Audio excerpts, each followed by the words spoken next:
Hello అందరికీ. అందరూ ఎలా ఉన్నారు? మీకే విషయం తెలుసా? ఈ డిసెంబర్ మంత్‌లో ఎప్పుడూ లేనంతగా మనకి చలి చాలా ఎక్కువగా ఉంటుందంట. ఆల్ టైమ్ హైయెస్ట్ రికార్డ్ అయితే బ్రేక్ చేస్తుందంట. సో, అందరూ కూడా చాలా జాగ్రత్తగా ఉండండి.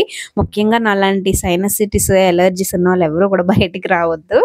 సో, ఇంక నిన్నైతే నేను కొంచెం చికెన్ తెప్పించుకున్నా కదా! చికెన్ బిర్యానీ చేద్దాం అనుకున్నాను. లేకపోతే చికెన్ వేరేగా, బిర్యానీ వేరేగా చేద్దామని అనుకున్నాను. సో, ఇవన్నిటికి నేను కావాల్సిన ఇంగ్రీడియెంట్స్ అన్ని వేసి చేస్తున్నాను. సో, మధ్యలో ఒక థాట్ వచ్చిందనమాట. ఎప్పుడు కూడా మనం దమ్ బిర్యానీ అంటే ఓన్లీ బాస్మతి రైస్‌తో చేస్తాం కదా! ఈసారి అలా కాదు, డిఫరెంట్‌గా చేద్దాం అనిపించింది. అమ్మ అయితే నాకు బెల్ రైస్ పంపించిందనమాట. నార్మల్‌గా ఫంక్షన్స్‌లో యూజ్ చేస్తారు కదా! బిర్యానీకి ఆ రైస్ అది.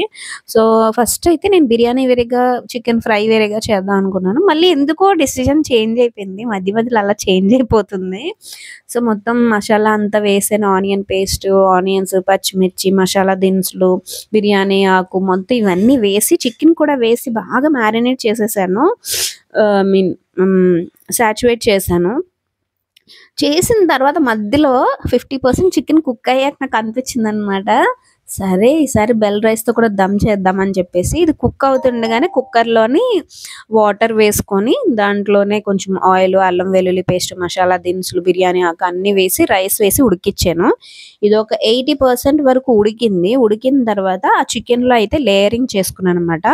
కాకపోతే ఇక్కడ ఏం చేశానంటే డబుల్ మసాలా వేశాను. ఎందుకంటే ఇది నార్మల్ రైస్ కదా! ఇప్పుడు బాస్మతి రైస్‌కైతే నార్మల్ మన మసాలా సరిపోతుంది. కానీ ఒక 2 టైమ్స్ ఎక్కువగా క్వాంటిటీ పడుతుంది. సో, ఇదైతే 80% కుక్ అయిన రైస్. దాన్ని అలా లేయరింగ్ చేశాను. ఎలా వస్తుందో ఏంటో తెలీదు.